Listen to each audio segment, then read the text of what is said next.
Olá, graça e paz de Jesus Cristo esteja sobre a sua vida e sobre a sua família. Nós vamos neste vídeo compartilhar mais uma reflexão a respeito do tema proposto para o mês de maio, que é o mês da família. E o nosso tema do mês, como você bem sabe, é família segundo a vontade de Deus. Eu gostaria de conversar com você hoje usando 3 exemplos e abordar a temática da ênfase para este vídeo especificamente. O que nós vamos falar aqui, queridos? Família segundo a vontade de Deus, ela supera as divergências para viver em harmonia. Nós vamos encontrar alguns relatos bíblicos bastante inspiradores e que nos levam a uma reflexão de como nós precisamos agir quando surgirem as divergências, e muitas vezes essas divergências vão levar a conflitos. O que dizer do nosso primeiro exemplo que encontramos na palavra de Deus? Por exemplo, lá no relato de Lucas capítulo 15, na parábola do filho pródigo. O que nós vamos ver ali, você já conhece logicamente a história, sabe que aquele filho pediu ao pai para que desse a sua herança e ele iria então se retirar. Ele, no entendimento dele, aproveitar a vida, seria sair da casa do pai, e assim ele o fez. A palavra de Deus nos diz, no entanto, que após viver dissolutamente, ter desperdiçado todos os bens que ele tinha, e a gente vai voltar um pouquinho aqui para lembrar que isso deve, logicamente, o pedido dele para ir embora da casa do pai deve ter causado muita dor, muita tristeza, desgosto, provavelmente, ao pai.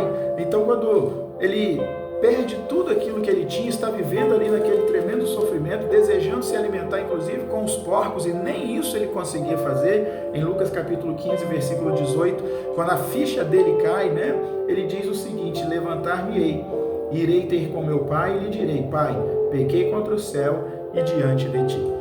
Família, segundo a vontade de Deus, como eu disse para você, ela supera as divergências para viver em harmonia. E para superar essas divergências e viver harmoniosamente, é preciso, em primeiro lugar, querido, reconhecer os erros e pedir perdão pelos erros que cometeu.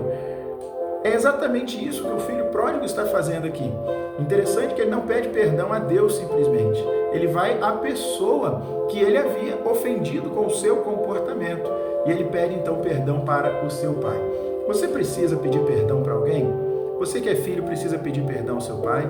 Você que é pai talvez tenha exagerado em alguma maneira de agir com o seu filho. Você precisa pedir perdão para o seu filho? Você precisa pedir perdão para o seu cônjuge? Você tem que pedir perdão para o seu irmão? Entenda isso.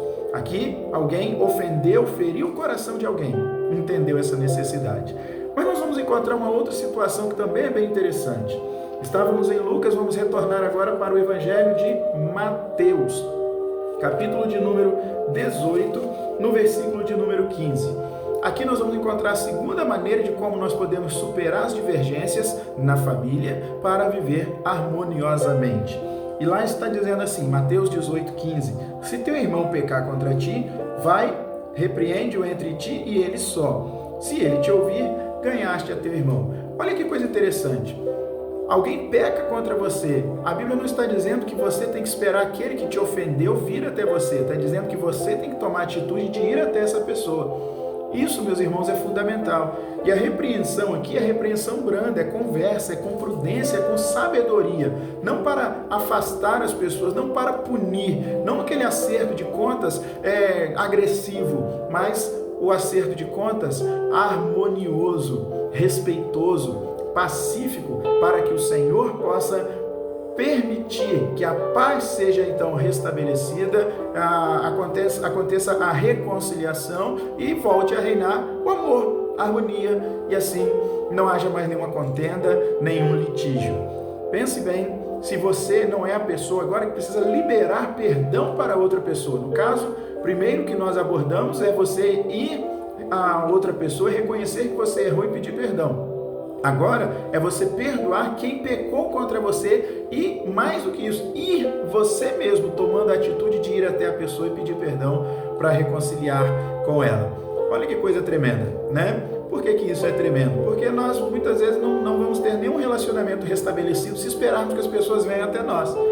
Mas nós que somos do Senhor, que recebemos, como a Bíblia diz, 2 Coríntios, capítulo 5, verso 18, recebemos do Senhor o ministério da reconciliação, e nós podemos reconciliar as nossas famílias, nossos queridos amigos, nossos irmãos, com Cristo através do nosso comportamento sábio de ir até as pessoas. Reconheça os seus erros e vá até a pessoa pedir perdão. Vá até a pessoa para perdoá-la quando ela errar contra você. Em terceiro lugar, faça aquilo que a Bíblia manda fazer. Viva em harmonia, superando todas as divergências, não dando lugar à dureza de coração e à vingança. Por que pensar sobre isso? José fez isso. Já elevado ao posto de governador na terra do Egito, a Bíblia diz que José perdoou seu irmão quando se deu a conhecer a eles. Lançou-se nos braços, no pescoço dos seus irmãos. A Bíblia diz que José abraçou seus irmãos, beijou seus irmãos e chorou com eles. José tinha tudo para agir de forma contrária, mas ele preferiu amar e perdoar os seus irmãos. A família que quer viver harmoniosamente, ela supera as divergências perdoando. Faça isso, querido.